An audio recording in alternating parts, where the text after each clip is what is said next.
다 함께 일어나셔서 대림절 넷째 주일 하나님을 예배합시다.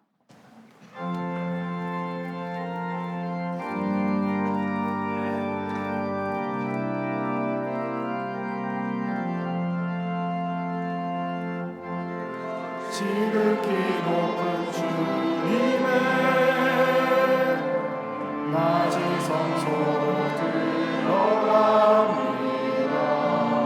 세상의 신을 벗고서 주보좌 앞에 엎드리리. 내 주를 향한 사랑과 그 신뢰가 잠들어져 갈래. 하늘로 이곳에 장막이 넘기네. 이곳을 덮으소서. 이곳을 비추소서. 내 안에 무너졌던 모든 소망 다 회복하리니. 이곳을 지나소서. 이곳을 만지소서. 내 안에 죽어가는 모든 예배 다 사랑하리라.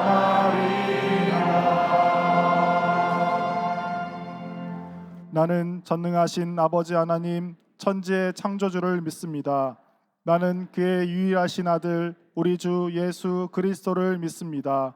그는 성령으로 잉태되어 동정녀 마리아에게서 나시고 본디오 빌라도에게 고난을 받아 십자가에 못 박혀 죽으시고 장사된 지 사흘 만에 죽은 자 가운데서 다시 살아나셨으며 하늘에 오르시어 전능하신 아버지 하나님 우편에 앉아 계시다가 거기로부터 살아있는 자와 죽은 자를 심판하러 오십니다. 나는 성령을 믿으며 거룩한 공교회와 성도의 교제와 죄를 용서받는 것과 몸의 부활과 영생을 믿습니다. 아멘.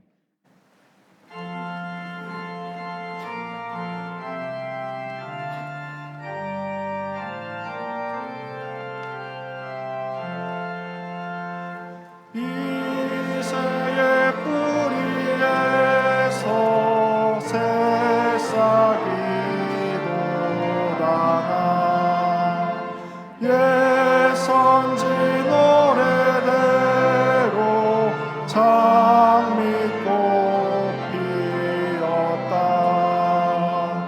한추운 겨울밤 주 탄생하시니 날 거룩한 날이여.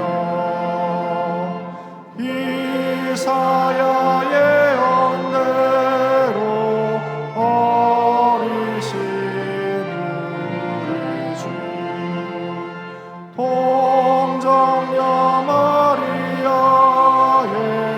몸 빌려 나셨다. 탄생한 아기 영원한 구세주라. 참 기쁜 날이여.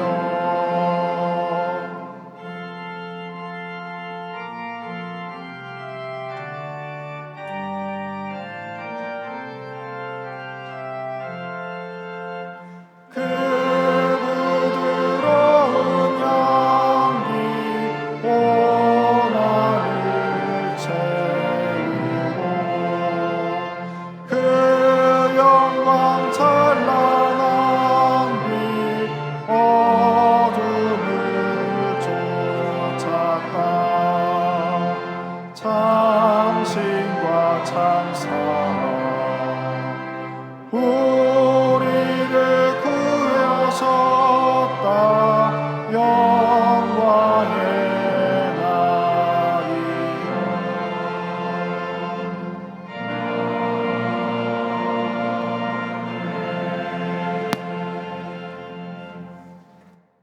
어지러운 세상 가운데서도 우리를 지켜주시는 감사하신 하나님, 지금 이 시간 소중한 예배로 주님을 찾게 하심에 감사를 드립니다. 우리가 사는 세계는 주님이 지금 심판하신다 하여도 이상하지 않을 만큼 죄악이 가득함을 시인하지 않을 수 없습니다. 여러 나라의 집권자들의 탐욕과 개개인들의 타락과 욕심이 쓰나미가 되어 세계와 이 나라를 어렵게 하고 있는데, 주님을 믿는다고 하는 우리도 세상에 뒤처지지 않게 세상을 따라가고 있음을 자복하오니 용서하여 주시옵소서. 주님의 말씀을 듣고 읽으며 구할 것을 기도와 간구로 감사함으로 아뢰어 모든 것에 뛰어난 성령의 법이 우리의 마음과 생각을 다스릴 수 있도록 매일매일의 지속적인 노력을 하게 하옵소서. 그리하여 우리의 삶에서 세상과 다른 삶의 언행이 나올 수 있게 은혜를 허락하여 주시옵소서. 아버지 하나님, 2024년 끝자락에 서서 주님을 바라봅니다. 한 해 동안 우리에게 허락하신 일상의 삶에 감사와 찬송을 드립니다. 2025년을 작은 베들레헴에서 탄생하셔서 세상 끝까지 다스리시는 주님과 동행할 수 있는 정릉교회가 되게 하여 주시옵고, 우리 성도들이 나보다 남을 더 귀하게 여기며 섬기는 자들로 지치지 않고 신앙생활을 할 수 있도록 축복하여 주시옵소서. 간구하옵기는 목사님의 말씀을 통하여 이 악한 세대를 이길 수 있는 믿음의 방패와 성령의 검을 준비할 수 있게 하시고, 찬양대의 찬양을 통하여 주님의 마음이 시원해지며 우리에게 기쁨이 되게 하옵소서. 예배를 위하여 여러 곳에서 수고하는 손길들을 축복하여 주시옵고, 원치 않게 몸과 마음이 아픈 우리 성도들에게 치유와 위로와 평강이 있게 하여 주시옵소서. 변하지 않는 사랑을 십자가상에서 보여주시고 삶으로 실천하신 예수 그리스도의 이름으로 기도합니다. 아멘.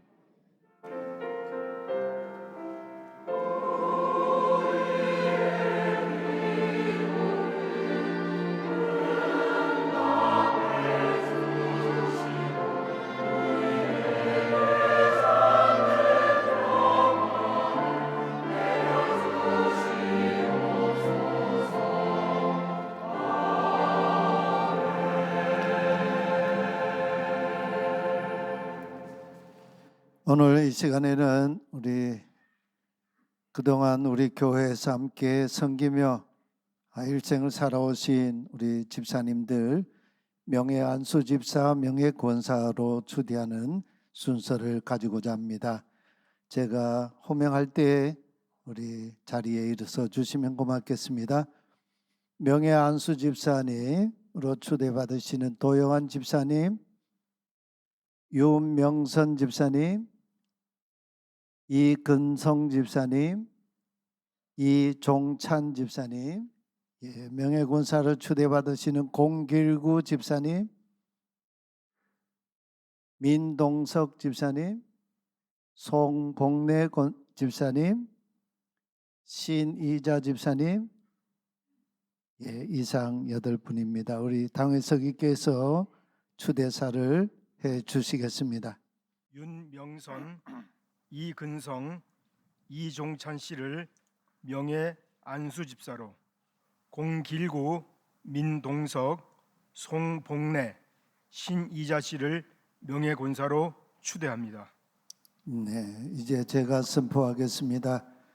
정릉교회 당회장의 권위로 도영환, 윤명선, 이근성, 이종찬 씨가 본교회 명예 안수 집사가 된 것을 공길구, 민동석, 송복래, 신이자 씨가 명예 권사가 되신 것을 성부와 성자와 성령의 이름으로 선포합니다. 아멘. 기도하겠습니다. 하나님 아버지, 주님의 은혜 가운데 하나님의 아들, 딸로 부름받고 일생을 주님과 동행하며 믿음의 길을 걸어오신 사랑하는 주의 종들, 오늘 이 시간 주님 몸된 정릉교회에 명예안수 집사로 명예권사님으로 추대받게 하신 것 진심으로 감사를 드립니다. 주님께서 부르신 이 귀한 믿음의 길, 달려갈 길 다 달리게 하시고 선한 싸움을 싸우게 하시고 끝까지 믿음을 지켜 주님 나라에 이르시도록 은총을 베풀어 주시옵소서. 이제 명예안수 집사로 명예권사로 남은 여생을 살아갈 때에 의인의 복을 주셔서 의인은 늙어도 결실하며 진액이 풍족하고 빛이 청청하여 여호와의 정직하심을 나타내는도다 했는데 그 복이 있게 하시고 사랑하는 자녀 손들에게 하나님 믿음의 어른들 되게 하시고 주님 몸된 교회에 믿음의 귀한 하나의 미랄이 될 수 있도록 은총을 베풀어 주시옵소서. 건강도 더하여 주시고 날마다 주님께 기도하게 하시고 주님과 동행하는 삶의 기쁨이 넘쳐 하나님 나라에 이르는 그날까지 승리하는 자들 다 될 수 있도록 은총을 베풀어 주시옵소서. 주 예수 그리스도의 이름으로 기도하옵나이다. 아멘. 이제 우리 오늘 초대받으신 집사님 권사님들에게 우리 꽃다발 증정을 선물도 드리고 하겠습니다. 우리 대표로 도영환 집사님과 공길구 권사님 나오셔서 대표로 나오셔서 기념품과 꽃을 받겠습니다.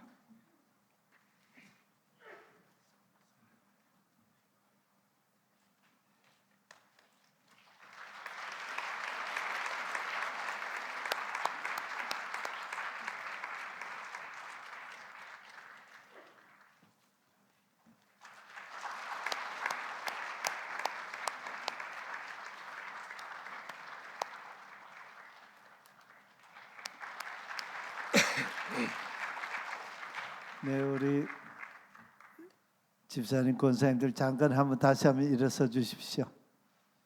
예, 우리 평생 주님 교회를 섬기며 함께 믿음으로 이렇게 걸어오신 귀한 분들입니다.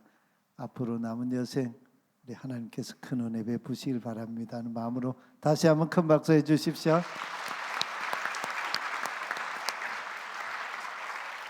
자, 이제 축복의 시간을 앉으시고 축복의 시간을 갖도록 하겠습니다. 유다은 위영광 선생님께서 축복의 찬양을 끝으로 추대식을 마치겠습니다.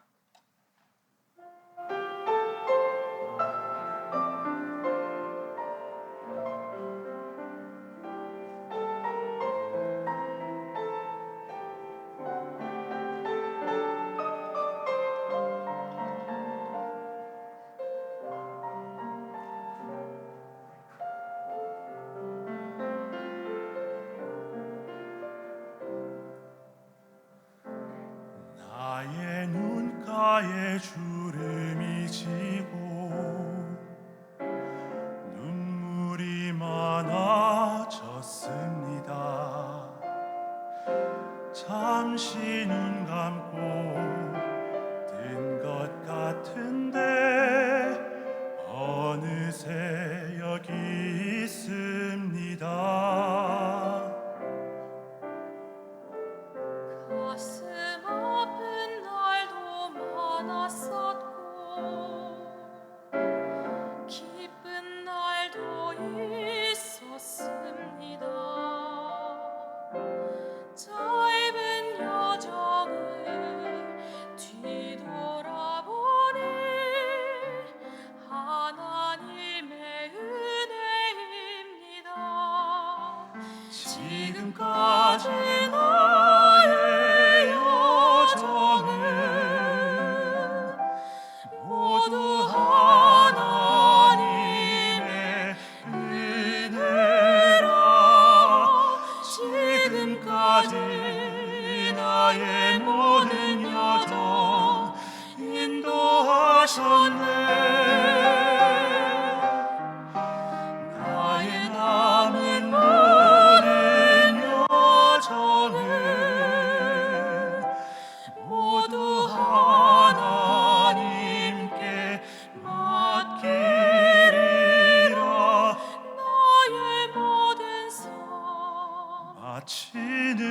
날까지 붙드시리.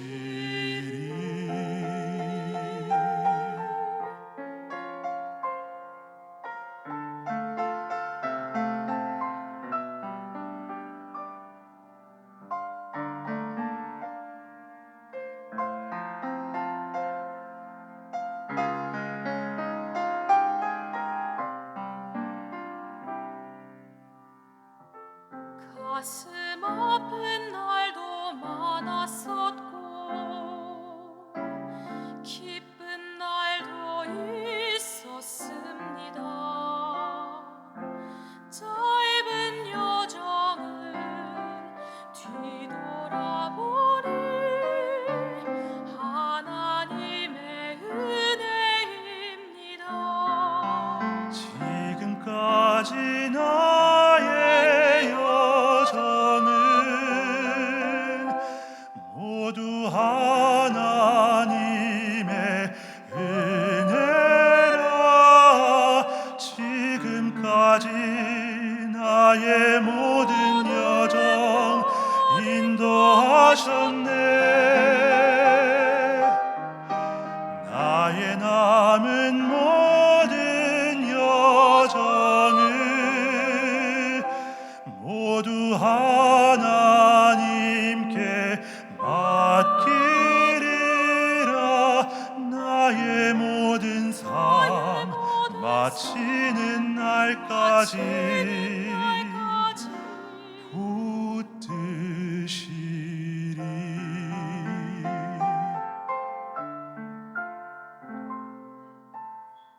나의 모든 삶 마치는 날까지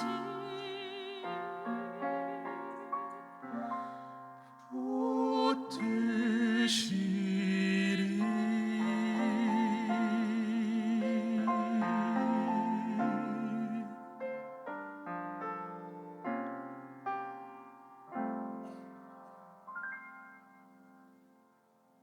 아멘.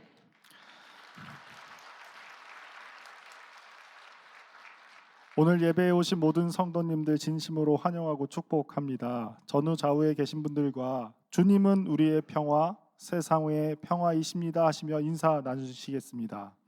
주님은 우리의 평화, 세상의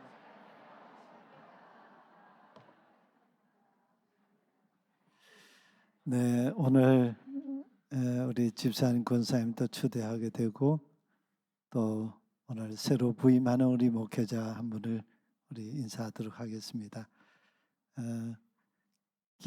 목회실에 우리 김혜랑 권사님이 목회 간사로 그동안 일하셨는데요. 이제 2025년 오늘부터는 우리 목회실 간사로 목회 행정 또 미디어 영상 이런 일들을 우리 조한마음 전도사님께서 이제 맡아서 하시겠습니다. 이제 목회실 목회자로 이제 목회 행정을 하시겠습니다. 여러분 많이 격려해 주시고 또 권사님 하시던 그 일 또 잘 이어서 하시도록 우리 박수로 한번 환영해 주십시오.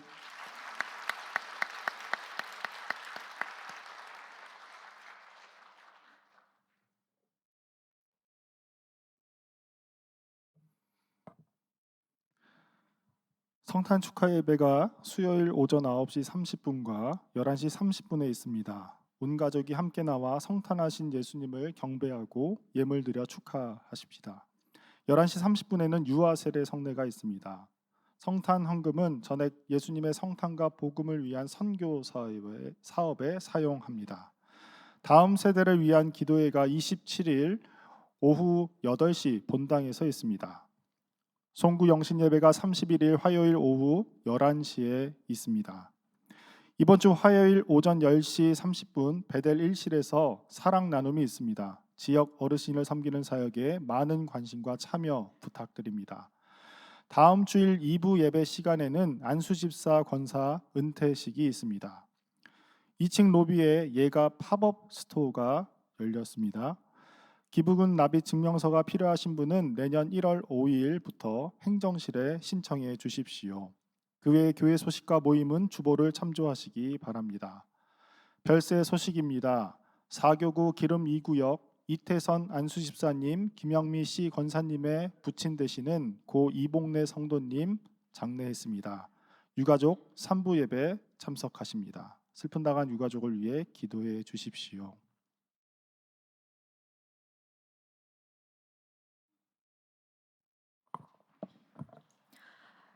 이제 하나님의 말씀을 봉독하겠습니다. 오늘 우리에게 주신 하나님의 말씀은 구약 성경 미가 5장 2절부터 5절 상반절 말씀입니다. 이제 하나님의 말씀을 봉독합니다. 하나님의 말씀을 경청하십시오.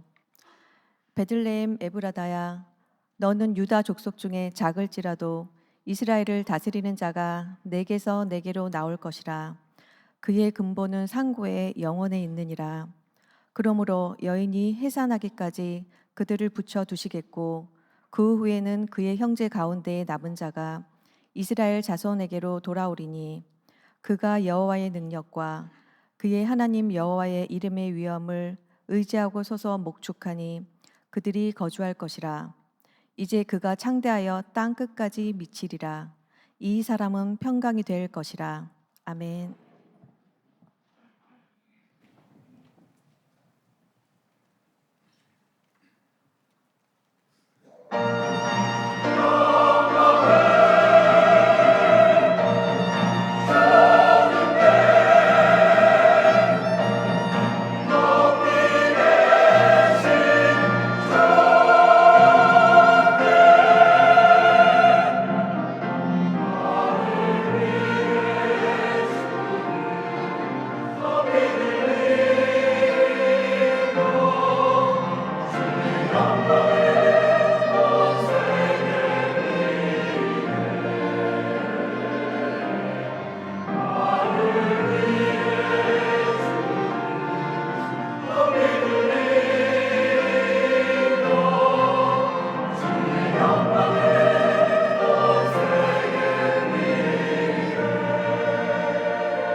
2024년도가 저무는데 우리 안에 참 아픔이 많습니다.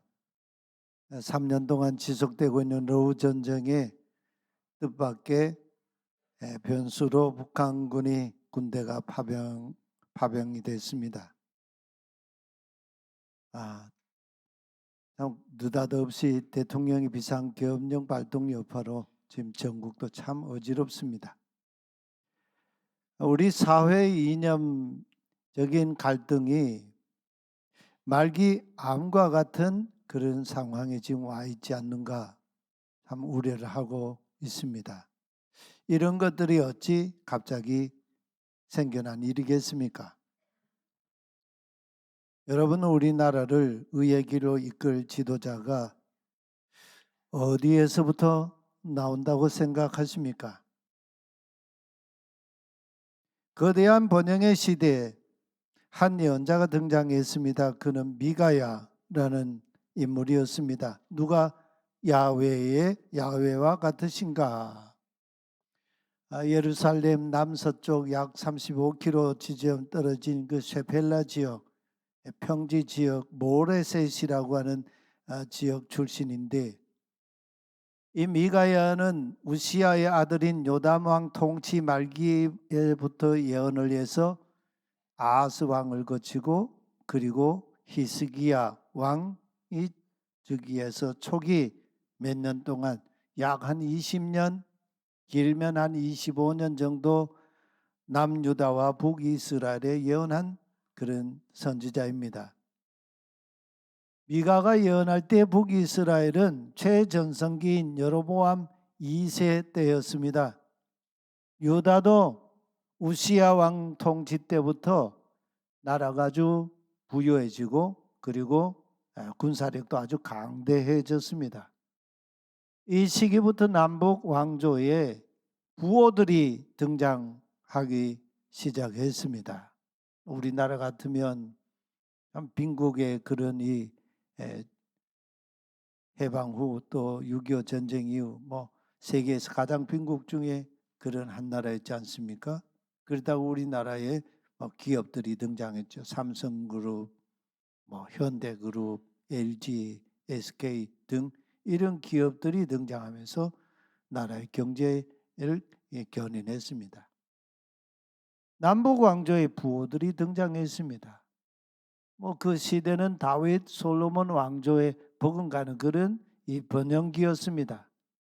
그런 시대에 미가가 시대의 그늘진 사회적인 병리 현상을 주목하면서 아주 무서운 예언을 했습니다. 또 엄습해 오는 하나님의 심판을 선포했습니다. 유다도 이스라엘도 다 망할 것이다. 나라의 패망을 예언했습니다. 여러분, 누가 우리나라가 패망할 거라고 또 다른 나라의 복속이 될 거라고 이렇게 예언한다고 해보세요. 그 예언자를 누가 좋아하겠습니까? 삼척동자가 봐도 반시대적인 인물이었습니다. 눈의 가시였습니다.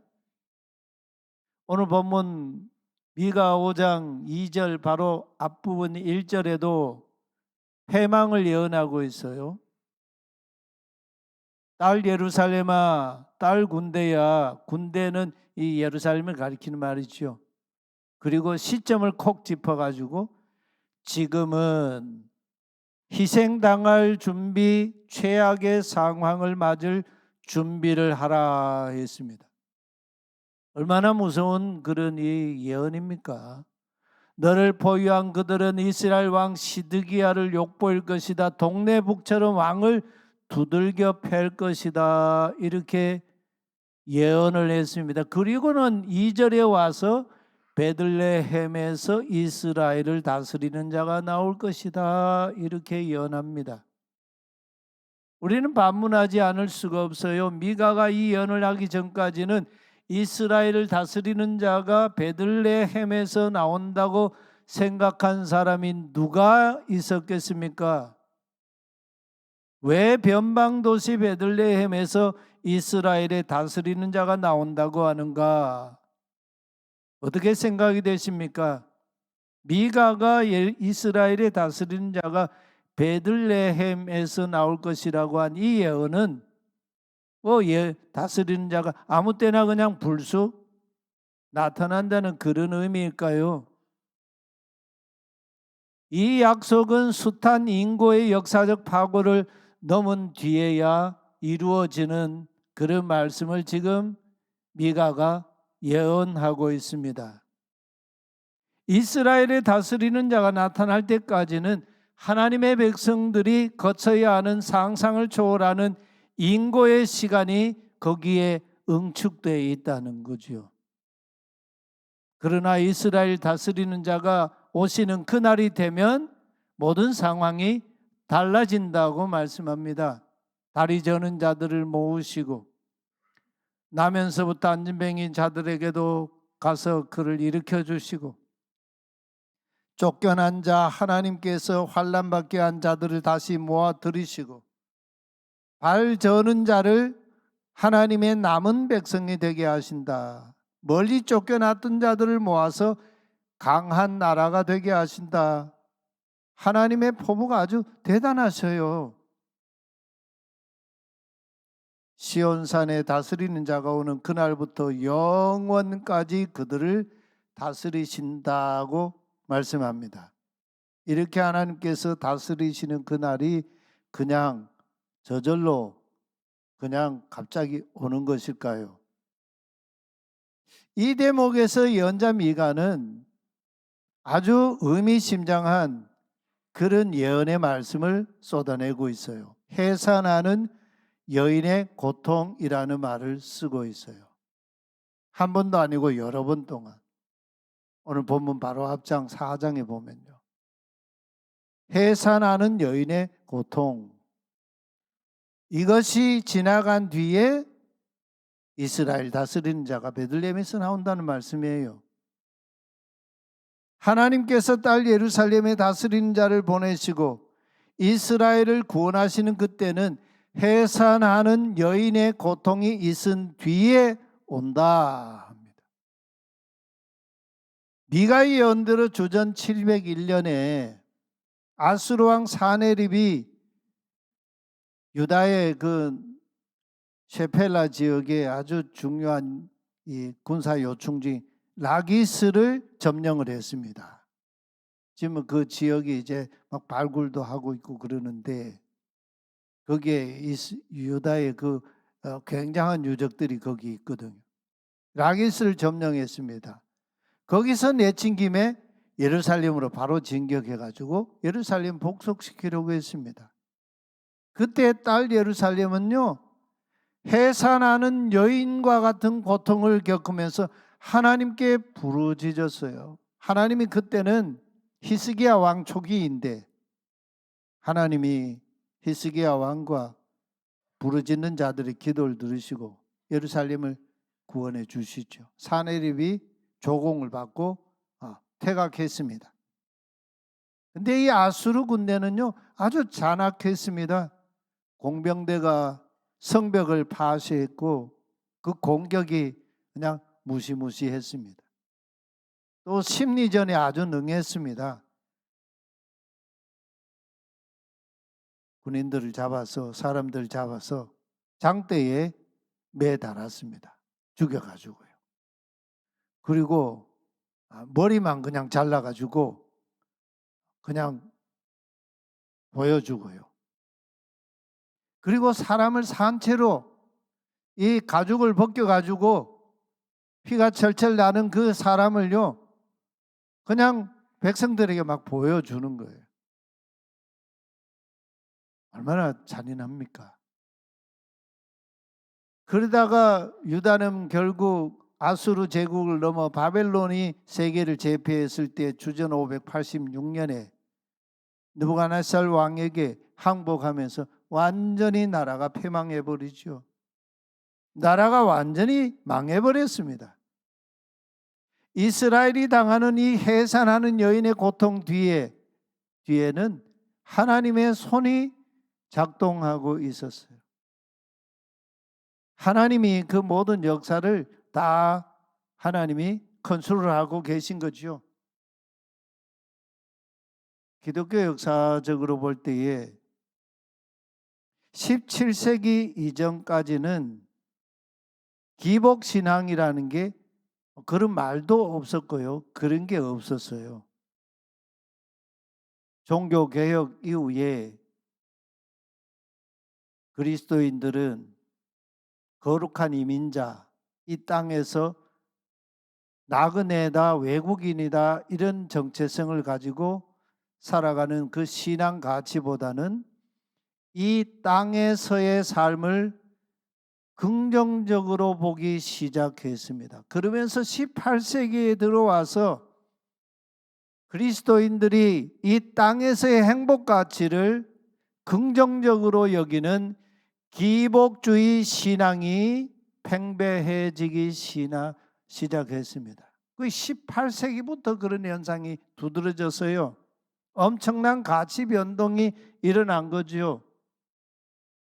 반세속주의 가치에서 세속주의 가치로 전환이 일어났습니다.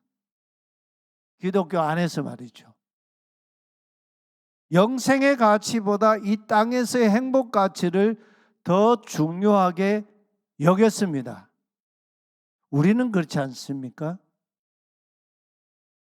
예수님께 길 가신 예수님께 달려 나와서 예수님 앞에 발치에 무릎 꿇고 앉아가지고 아주 간절한 마음으로 예수님께 질문을 던진 사람이 있죠. 근데 그 사람은 부자였고 그냥 부자라고 하는 좀 부를 가진 사람이 아니라 그 시대에 소문난 부자였을 거예요.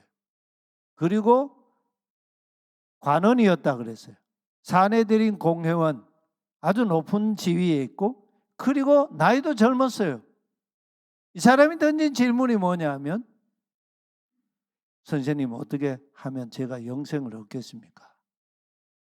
영생의 관심을 가지고 있었는데 이 사람의 관심은 결국 예수님이 그에게 말씀해 내 있는 거 다 갖다 팔고 그리고 나를 쫓으라 그러면 하늘에서 보화가 있을 것이다 하니까 이 사람이 재물이 많은 거로 심히 근심하며 떠나가 버렸다. 그 이후에 이 사람이 예수님과의 관계가 어떻게 된지에 대해서는 성경 퀘스천 마크를 남기고 있어요. 어느 시기에 꼭 그렇다기 아니라 우리의 신앙이 개인과 이익, 이 땅에서의 행복을 위한 도구로 전락했습니다. 인본주의 영향이 아주 크지요. 오늘 우리가 사는 21세기는 과학주의적인 무신론 시대입니다. 과학이나 데이터, 과학적인 어떤 사유 이런 것으로 하나님을 부정하는 시대에 인간이 신이라고 하지 않습니까? 호모데우스. 하나님의 다스림을 배척하는 시대예요. 더 이상 하나님이 필요치 않다고 주장합니다. 정말 그렇습니까? 요 며칠 전에 제 아주 가까운 친구 목사 갑자기 심정지가 와가지고 멀쩡하던 목사예요. 병원에 갔는데 원인을 알 수가 없어요. 다행히 하나님께서 다시 생명을 이제 회복시켜 주셨는데 우리가 하나님 없이 호흡하며 살 수 있는 존재입니까? 미가는 증언을 합니다. 그런데 너는 베들레헴 에브라다야 너는 유다 가문들 가운데서 작을지라도 여기 작다는 말은 하찮다 그런 말이에요. 그렇지만 너에게서 나를 위해 나올 것이다. 누가요? 이스라엘을 다스리는 자가. 그의 근원은 상고의 영원에 있느니라. 옛날 옛적 아주 태초에 이 천지 만물이 창조되기 이전부터 있는 그분이다. 여기서 마가는 그냥 미가는 베들레헴이라 하지 않고 베들레헴 에브라다야 이렇게 에브라다를 덧붙이고 있어요. 에브라다는 베들레헴의 옛 이름이죠. 굳이 이름을 이중적으로 말한 이유가 뭘까요? 그만큼 베들레헴 에브라다는 사람들의 이목, 주목을 받지 못하는 하찮은 성읍이었다는 의미이지요. 그런데 거기에서 이스라엘 다스리는 자가 야훼를 위해서 나온다고 말씀하십니다. 이 말씀은 시체말로 베들레헴 에브라다에서 이스라엘을 다스리는 왕이 나온다는 이 말씀, 하나님 말씀은 당시 이스라엘 사회의 관행으로 볼 때요, 그 누구도 받아들일 수 없는 혁명이에요. 저는 조심스럽지만 미가를 통해서 이 예언을 말씀을 주신 하나님의 반란이다, 하나님의 내란이다, 그렇게 저는 읽고 싶어요. 왜 하나님께서 이렇게 행동하시는 걸까요? 약속의 땅, 하나님의 나라인 약속의 땅에는 하나님을 대적하는 자들이 사방에 널브러져 있었기 때문입니다. 그래서 하나님을 대적하는 자들은 이해할 수도 없고 받아들일 수도 없는 방식으로 하나님이 행동하시는 거예요. 하나님의 반란적인 말씀 사건이에요. 저는 거칠지만 오늘 이 본문 말씀을 읽으면서 야, 하나님이 하나님 나라에서 반란을 일으키시구나, 내란을 일으키시구나, 저는 그렇게 말씀이 읽혀져요. 사단은 우리 성도들이 주일에 하나님께 예배하는 자리에 나오는 것을 회방합니다. 이유는 한 가지예요. 공동체 예배에 나오면 사단을 대적하는 하나님 말씀을 듣기 때문이죠. 그러니까 사단이 어제 토요일 밤에도 얼마나 밤잠을 못 자면서 노심초사하고 얼마나 고민했겠어요? 교회 예배 공동체에 나오면 신앙 동지들의 비밀 무전을 들을 수 있기 때문에 사단과 싸우는 이 하나님의 이 말씀 방책을 듣기 때문이죠.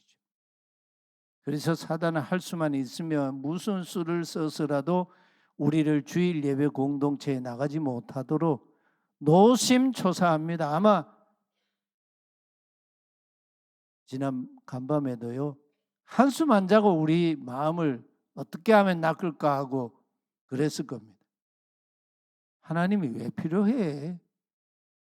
내가 내 인생을 책임져, 내가 원하는 거 하고 싶은 거 다 하면서 자유롭게 살아라 말이야. 이 사단이 우리에게 계속 하죠. 미가가 베들레헴 에브라다에서 구주가 나신다는 이 예언은 성취가 됐습니다. 누가복음 2장 11절에서 밤에 베들레헴 들녘에서 자기 양떼를 지키는 목자들에게 이 예언의 성취의 말씀이 가장 먼저 전해졌어요. 오늘 다윗의 동네에 너희를 위하여 구주가 나셨으니 곧 그리스도 주님이시다. 하찮은 다윗의 동네에 누구도 주목하지 않는 그 변방에 마구간 구유에서 예수님이 탄생하셨습니다. 이거는 이 역사 속에 일으키신 하나님의 반란이에요. 세상을 뒤집고 다스리시는 구주가 나셨습니다. 예루살렘이 아니라 베들레헴에서 나셨습니다. 이렇게 오신 세상의 통치자 그분은 미가는 오늘 우리에게 당당하게 선포하고 있습니다. 평화가 되시는 분이시다. 샬롬이 되시는 분이시다. 미가 5장 5절 상반절의 말씀 누가복음 2장 14절에서 성취가 되었지요. 우리 함께 같이 해보겠습니다. 지극히 높은 곳에서는 하나님께 영광, 땅에서는 하나님이 기뻐하신 사람들 중에 평화로다. 여러분, 이 말씀이 하나님의, 좀 표현이 거칠지만 하나님의 반란 사건 아니에요? 예수님 탄생하신 그 시기는요, 로마가 이제 제국을 이뤄 가지고 황제 아우구스투스가 통치하던 그런 시대입니다. 이 아우구스투스 황제는요, 자기 신하로부터 신으로 대접을 받았습니다. 하나님. 로마 황제 자체가 하나님이었어요. 그 시대에. 우리가 로마서의 편지, 로마 교회에 보낸 바울의 편지를 우리가 함께 수요일마다 말씀을 나눴잖아요. 그 시대의 복음이라고 하는 거는요, 황제가 복음이었어요. 황제가요. 이 아우구스투스는 로마의 모든 제국의 시민들 중에 자기가 제1시민이다. 프린캡스다. 군대의 모든 장군들 중에 대장군이다. 임페라토르다. 로마의 황제는요, 그냥 뭐 정치적인 왕이 아니고 그 제사장입니다. 제사장. 그 제사장들 중에 최고의 그런 제사장, 폰티펙스 막시무스라고 불렸습니다. 그런 자신에 의해서 로마의 평화가 주어지고 로마의 평화가 이루어진다. 이렇게 외치던 그 시대에 예수님이 베들레헴 에브라다에서 평화의 왕으로 세상의 구주로 나셨습니다. 이게 하나님 세상을 뒤집는 하나님의 내란이요, 하나님의 반란 아니고 무엇입니까? 여러분, 하나님은 인간의 시간 속에 살지 않으시는 분이세요. 그런 하나님께서 인간 육신을 입고 시간 속에 오셨습니다. 이것은요, 세상을 뒤집는 하나님의 이 반란 사건이에요.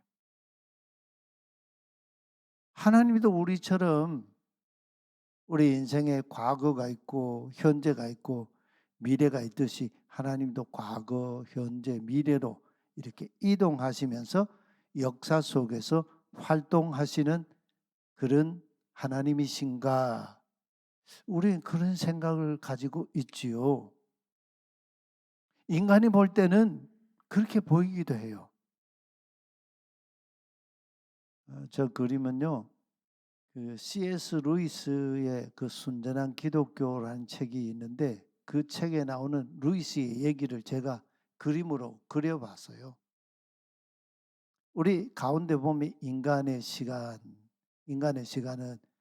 그 직선으로 이렇게 표기되어 있는데 A, B, C, D 뭐 이렇게 제가 그렸습니다. 과거, 현재, 미래. B 시점에 있을 때 A는 과거가 되죠. B는 현재가 되고 C, D는 미래가 되죠. C 지점에 있으면 A, B는 과거가 되고 D는 미래가 돼요. 이런 인간의 시간 속에 오늘 우리가 있는데 하나님도 그러면 과거, 현재, 미래라는 시간 속에서 활동하시는 분이신가? 그런 하나님이 아니셔요. 하나님은요, 영원하신 분인데 항상 현재로만 계시는 분이에요. 그래서 큰 이 외곽선에 보면 제가 화살표를 그려놨죠. 하나님은요, 사방팔방에서 우리 인간의 시간이 저 직선을 다 품고 계셔요. 이게 영원이에요. 이게 하나님의 현재예요. 하나님 그래서 항상 현재로 계세요.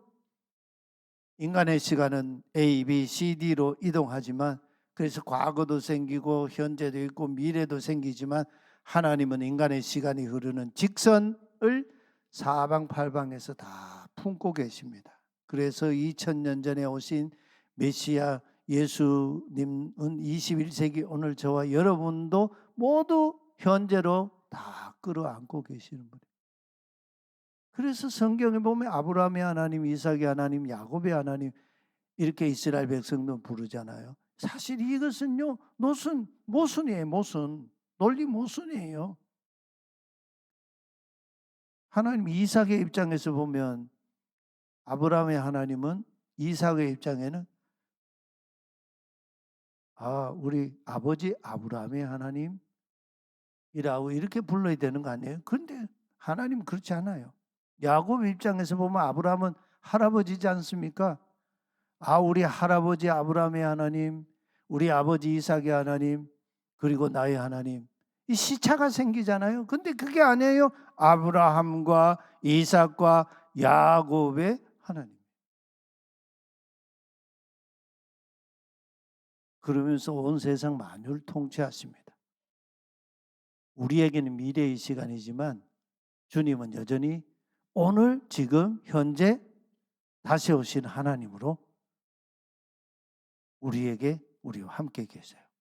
히브리서 13장 8절에서 이렇게 증언하고 있죠. 우리 함께 같이 보십시다. 예수 그리스도는 어제나 오늘이나 영원토록 동일하시느니라. 이 주님께서 나의 평화가 되시고 우리 가정의 평화가 되시고 우리 교회 공동체의 평화이십니다. 오늘 이념 갈등 대립으로 사분오열되어 있는 우리나라, 분단된 우리나라에 주님이 계실 때 평화가 주어집니다. 지구촌 모든 나라 열방 가운데 주님으로 평화가 이루어집니다. 탄식하는 피조 세계의 평화도 주님으로부터 옵니다. 이 주님은 알파이시고 오메가이십니다. 시작이시고 마침이십니다. 그리고 처음이시고 마지막이십니다. 그래서 요한계시록 22장 마지막 20절에서 21절 바로 앞 20절에서 주님께서 마지막으로 주신 약속의 말씀이 있어요. 그 말씀이 뭐냐 하면 진실로 아멘 그렇다 그런 뜻이죠. 내가 속히 오리라 이렇게 우리 성경 번역하는데 이 말은요 바로 번역하면 지금 내가 간다 지금 온다 그런 말씀이에요. 그때 아멘 지금 오시옵소서 주 예수님. 주님은 지금 오고 계시는 분입니다. 이 주님의 약속의 말씀을 따라서 이제 우리 모두 인간의 시간이 과거, 현재, 미래의 삶을 살지 말고 하나님의 시간, 현재로 살아가는 우리가 되기를 소망합니다. 하나님의 시간을 사는 사람은 과거를 그리워하지 않습니다. 오늘 명예 집사님, 명예 안수 권사님으로 초대받으신 우리 집사님, 권사님들 과거로 살지 말고 오늘 현재로 미래를 오늘로 사는 믿음의 사람들 되시기를 바랍니다. 거친 광야에서요 이스라엘 백성들은 하나님의 약속의 땅을 잊어버리고 애굽으로 돌아가자 했습니다. 그러나 여호수아와 갈렙은 광야에서도 약속의 땅 사람으로 하나님이 주실 기업을 땅을 바라보며 오늘도 그 땅의 사람으로 살았습니다. 다시 오시는 주님께서 오늘 우리에게 약속하십니다. 오늘 다시 오시는 주님을 기다리며 사는 사람은 그 속 사람이 날마다 새로워집니다. 그리스도 안에서 지금 새 피조물이 되었습니다. 이전 것은 지나갔습니다. 보라 새 것이 되었습니다. 오늘 주님의 다스림을 받는 성도님 한 사람 각 사람에게 우리 주님께서 하늘의 평화로 가득 채워 주시기를 소망합니다. 우리 함께 찬양하십시다. 평안을 너에게 주노라.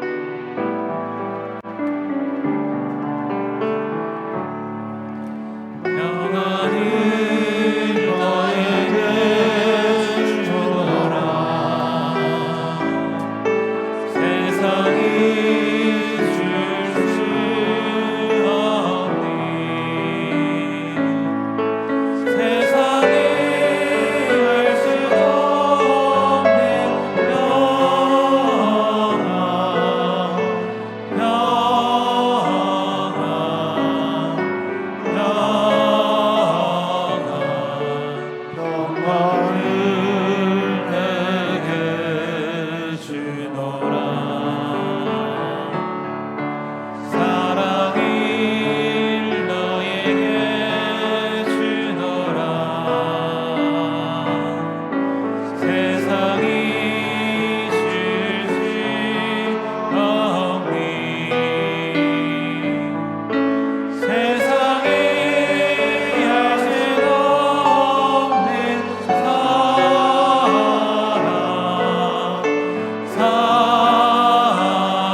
기도하십시다. 주님, 평화가 사라진 이 땅, 이 백성들을 불쌍히 여겨 주옵소서. 세속화로 병들고 찌들어 있는 이 땅의 교회들을 주님 긍휼히 여겨 주옵소서. 우리 가운데 함께 계시며 우리 곁에 서서 목자같이 다스리시는 주님의 통치에 순종하는 이 땅과 교회, 우리 각 성도가 되게 은총 베풀어 주옵소서. 주님은 우리의 평화이십니다. 우리에게 있는 막힌 담을 허물어 주시옵소서. 하나님과 원수된 우리를 하나님과 화목하는 자로 살게 하여 주옵소서. 평화의 주님 모시고 어디에서나 평화의 사람으로 살아가는 은총을 주시옵소서. 미움이 있는 곳에 사랑을, 다툼이 있는 곳에 용서를, 분열이 있는 곳에 일치를, 의혹이 있는 곳에 믿음을, 절망이 있는 곳에 소망을, 슬픔이 있는 곳에 기쁨을 심는 자로 살게 하여 주옵소서. 예배하며 주님께 예물 드려 봉헌합니다. 재물과 하나님을 겸하여 섬길 수 없다 주님 말씀하셨습니다. 나 가진 재물, 건강, 지식, 가족, 가진 모든 것 다 주님 주신 것임을 고백합니다. 그 고백을 담아 주님께 예물 봉헌합니다. 드린 손길, 그 삶, 그 가정, 그 삶의 자리 주님이 다스리시는 하나님 나라 되게 하여 주옵소서. 광야 같은 나그네 인생길에 낮에는 구름 기둥, 밤에는 불 기둥으로 인도하셔서 저 영원한 가나안 땅 하나님 나라에까지 이르러 주님과 함께 사는 그 복까지 얻게 하여 주옵소서.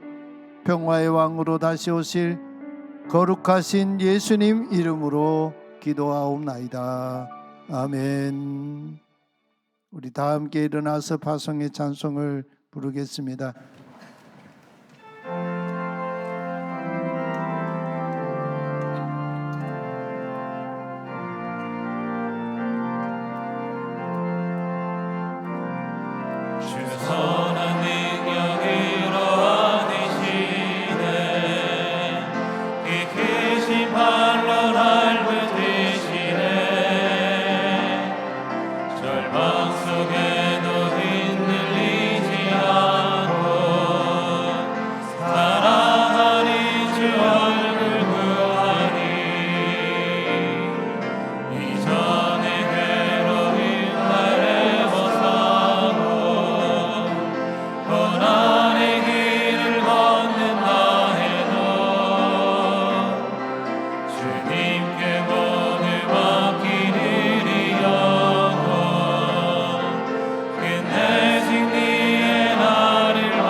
평화의 왕으로 오셔서 우리를 다스리시는 주 예수 그리스도의 은혜와 그리스도 안에서 우리와 화목하시고 하나님 나라 상속자로 삼으신 아버지 하나님의 신실하신 그 사랑과 다시 오시는 주님을 기다리며 오늘을 사는 삶으로 인도하시는 보혜사 성령님의 교제하심이 이제와 영원히 함께 계시기를 축원하옵나이다. 아멘.